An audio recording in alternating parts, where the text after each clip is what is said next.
Well, I just got to the barn a little bit late this morning. It's 25 after 8. Did you ever have one of those mornings where you're just sluggish? Just, whether it be a little bit cold or I was completely stuffed up this morning. And the weather that's coming, I think, plays its roles on me also. So I was a little bit sluggish, got out of the house a little slow, couldn't go to Starbucks in Brunswick. Our house is like here, you got to go Brunswick, over to the highway and up to the school rather than just going to the highway. So I couldn't go there. I had to wait and go here, and just getting started now. I don't think it's I talk to you guys all the time about the kind of the stress that goes with the stable, and much like the way our horses are entered, right? It's a little frustrating right now not being able to get them in full time, but at the same time, that's part and parcel to racing. We were somewhat prepared for this. We know what is going on, and that is virtually why a lot of the horses were entered in the sale on. There's my perfect, good looking filly. That's why they're entered on Monday. We're just trying to stay ahead of the curve, I guess. And in doing so, man, I had mentioned it a couple of times last week about the job that Nishant and John. You guys haven't fully met them. If you watch the interview from Harrisburg, I believe, wasn't it? John was on just explaining that what his role would be. It would be like no one else, like you guys. Wanting to take on a new challenge, understanding the way that business works, and loving the sport the way that I do, the way that you do. But when you get a stable, I mean, many of us, I know many of you are like me, you can run a 20-30 horse stable, right? Hay comes in, the feed comes in, you buy equipment, jog carts and bikes, you hire people and you race. But as it starts to get bigger, right, and you get more hay in, and you get more feed in, you get more harness in, now you gotta watch everybody. Now you gotta watch everything all the time. There's always stuff that kind of, didn't we have more of this? So it has to be all cataloged. It just gets overwhelming sometimes, and it gets hard. My job is to make sure that the stable runs right? So that your horses are on the track. I'm working with Jason and Harry, training the babies, keeping an eye on them, talking to Dr. Latessa about the babies, staying on top of my part of the business. But it becomes increasingly hard to stay on top of everything. When that line stretches and you're in charge of everything, it becomes problematic.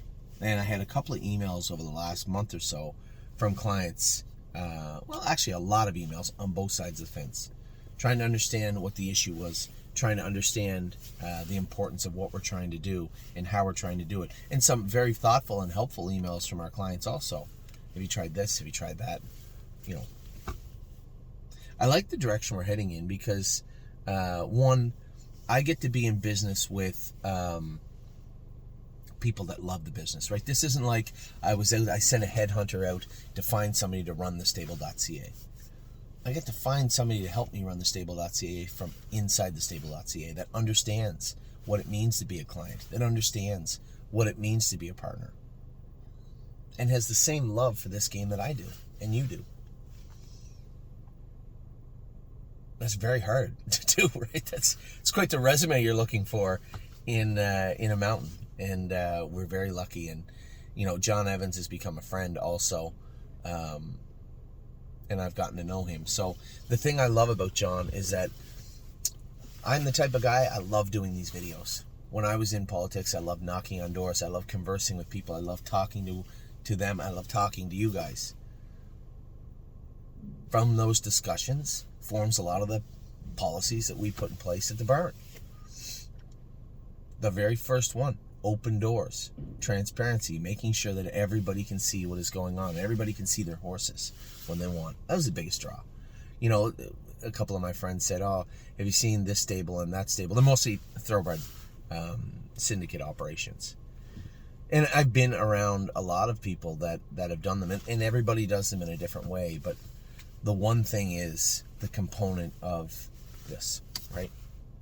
And a lot of people characterize this as the entertainment. I don't. I characterize this as my job. The entertainment part is talking about the horses, right? talking about how Vehement raced last night, why I don't think he raced as good as I thought he should, what happened, where we're entering our horses, who we bought, who we sold, why we sold them, why we bought them. Educating you on how things run in the stable and how things run in the industry through my eyes. I think that's the best way to do it. Through all that, though, the business side of the stable has, I don't want to say neglected, but what we started with is vastly different from what we have right now. And when I look at the sheer remedial information that comes in, hay costs more now, feed costs more now, harness costs more now, a jog cart costs more now, a bike costs more now, it costs more to hire somebody. These are things that go up, and this is this isn't just us, this is across the board. And you feel it too, right? Groceries cost more, gas costs more. So we're always looking for, my job is to try and make sure that the stable remains as affordable as possible. John's job moving forward is to make sure we don't go bankrupt. That's John's job. And he's got the toughest job. But he's up to the challenge, and although John and I don't talk every day about the stable and about the operating, I try to send him a message or a video about how our horses are going and how things are going, and I'll talk to John every week or 4 or 5 days or so about the stable, and he'll fill me in as to where we're at and what we're doing. Now, my initial thought, this is all spurred from an email I got 2 days ago from somebody saying, Anthony, you talked about an additional fee that may go on the stable, and you didn't make it clear what it was. It was more of an operational fee, to be honest. For the last 4 or 5 years, slowly, not because of you and not because of me, but because of the cost of things, there's been less and less money. It happens. It's not the end of the world, and I didn't go bankrupt or anything like that. But it didn't take John and Sean long to figure out that the money we allocated for feed and hay and shipping and everything else simply went up a little bit. Now, the easiest, laziest way to do it would just say, well, we're going to have to put the fee up $2, and that will safeguard everything and allow us to stay in front of everything and on top of everything. But that's not the fairest way to do it. And John was the first one, being a client, was the first one to say it. He said, well, we can't just blankly put the fee up. We know we have to pay a lot more money for bookkeeping. It's just in understanding how the job that Wendy has done over the last 4 or 5 years, and over the last 6 months, the job that Amy has helped Wendy with, it's been tremendous. My wife can't continue to do it. She's not a bookkeeper or an accountant, and Wendy needed help. So there's added expenditures in that regard also. So how do we do this? The easiest way to do it would be implement I would have thought a small hike in the training. John said, well, I don't know that there is he said he can find money to save inside. It sounded very governmental when he said it, but money in inefficiencies in the stable that he can find. And he figures that a lot of the difference can be made up in that. Having said that, there are things that cost more moving forward. So he said, until we get a handle on it, this was the fee I was talking about, right? And 2 of our clients, and I'm sure if 2 of those particular analytical clients messaged me, there's plenty more that were wondering exactly why it was important to initiate such a fee. Well, John said, Anthony, it would be very easy to put a 90 cent or $1 fee on it. He said, but I don't know that it needs to stay at that. Maybe it's $1.10, maybe it's 65 cents, but for right now, to get everything moving properly, it's going to be 99 cents. And he said 99 cents is $1, obviously. I said, okay. He said, that's per share. He said, that's $99 per horse per month.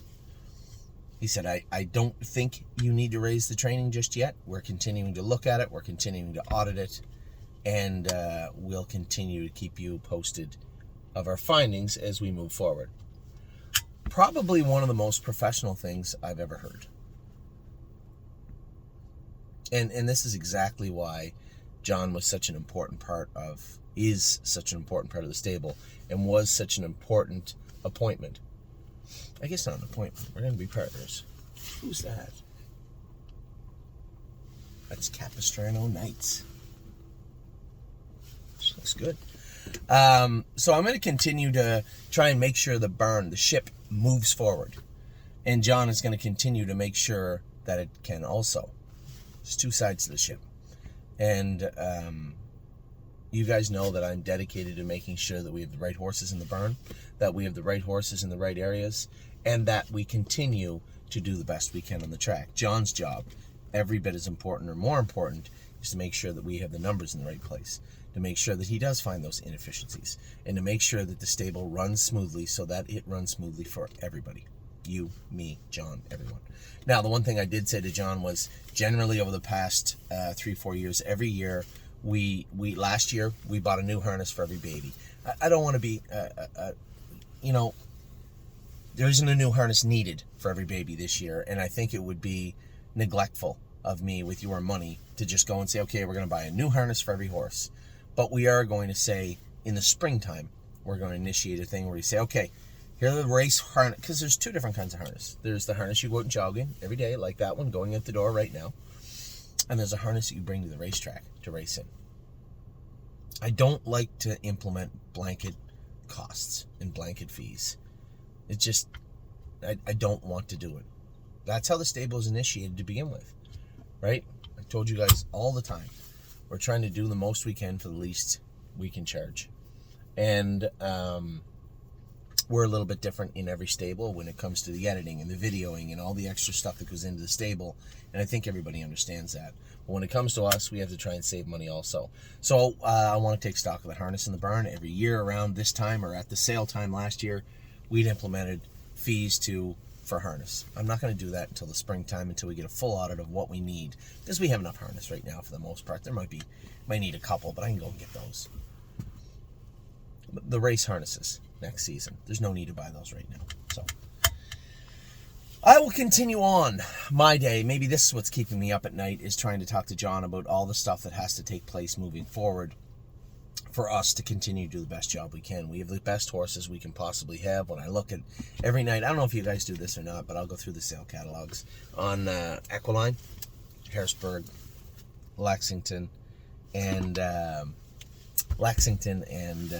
Ohio sale in particular. Just go through the horses we bought, go through the other horses that we didn't buy, and I always keep an eye on them. I don't know if you do this also, but past years, right? Go through horses, take notes of horses that are racing right now, or raced as 2-year-olds, and go back and look at the notes that we had on them, just to see. So I'm here now. I'm going to get my work done. I'm going to give you guys a video later on this afternoon, just telling you how the babies went, how the 2-year-olds turning 3 went. We do have 4 qualifiers. Well, one is Jason's horse, so 3 qualifiers of ours today. I believe Watch Your Mouth is in with the little My Wicked Heart, the little pacing filly, and I'm Ready Too is in to qualify also. We have 3 or 4 horses schooling in Ontario. Tons of horses getting ready to go right now. Tons racing. And I think, as I said in my video last night, as this kind of choppy sea subsides, right, and we start getting our horses in a little more regularly, 3-4 times a month this time of year, I think it'll be perfect timing, as all our horses will be qualifying and ready to go. So with that, a lot of rambling. I wanted to get it off my chest. A lot of rambling, but I want to get it off my chest this morning. I will bring you guys a video this afternoon talking about how all the babies trained, how all the horses trained, and how the horses look for the rest of the week, and tonight also. Snow's coming. It's going to be a blizzard today, later on today, they say. We'll see. It is what it is. I will talk to you all soon. Have a wonderful Monday, Tuesday. Have a wonderful Wednesday here at the stable or wherever you are. I hope the weather is better there than it's about to be here. Take care.